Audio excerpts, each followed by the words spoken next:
பீகாரில் மொத்தமுள்ள 243 தொகுதிகளில் INDIA கூட்டணி 76 தொகுதிகளில் முன்னிலை வகித்து வருகிறது.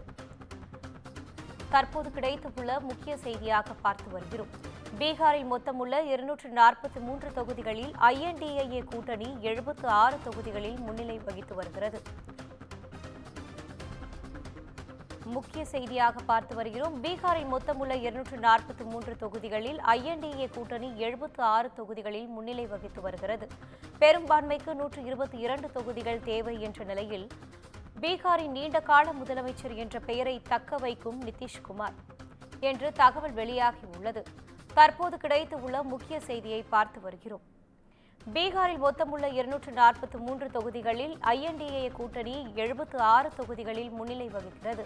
பெரும்பான்மைக்கு 122 தொகுதிகள் தேவை என்ற நிலையில் தொகுதிகளில் முன்னிலை பீகாரின் நீண்டகால முதலமைச்சர் என்ற பெயரை தக்க வைக்கும் நிதிஷ்குமார். இது குறித்தான கூடுதல் தகவலோடு இணைகிறார் எமது செய்தியாளர் சிவகுமார். வணக்கம் சிவகுமார், தகவல்களை பகிரலாம். இந்தியாவோட பீகார் மாநிலத்தில் கடந்த சில தினங்களுக்கு முன்பு சட்டமன்ற தேர்தலானது நடைபெற்றது. மொத்தம் 2 கட்டங்களாக நடைபெற்ற இந்த சட்டமன்ற தேர்தலில் அதனோட வாக்குப்பதிவானது 2 கட்டமாக நடைபெற்றது. அதனைத் தொடர்ந்து இன்று காலை 8 மணி அளவில் வாக்கு எண்ணிக்கையானது துவங்குச்சு. அதாவது துவக்க முதல்ல தபால் ஓட்டுகள் எண்ணப்பட்டு பின்னர் வாக்கு எந்திரங்கள் மூலம் அளிக்கப்பட்ட வாக்குகளுடைய எண்ணிக்கை துவங்குச்சு.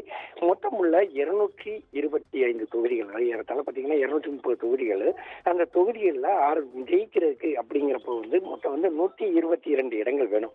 மொத்தம் 243 தொகுதி இருக்கிற இந்த மாநிலத்தில் 122 தொகுதிகள் இருந்தால் மட்டுமே ஆட்சி அமைக்க முடியும்.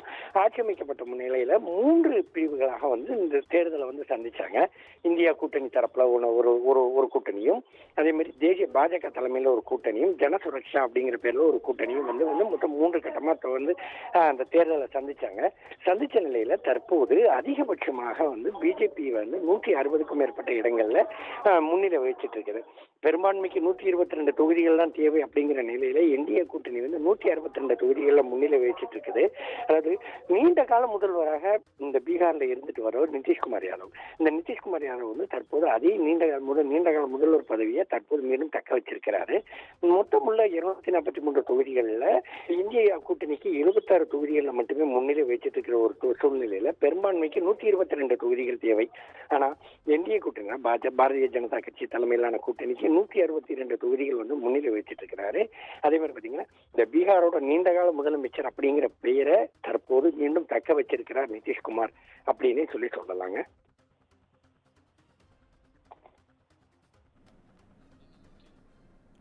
தகவல்களுக்கு நன்றி சிவகுமார்.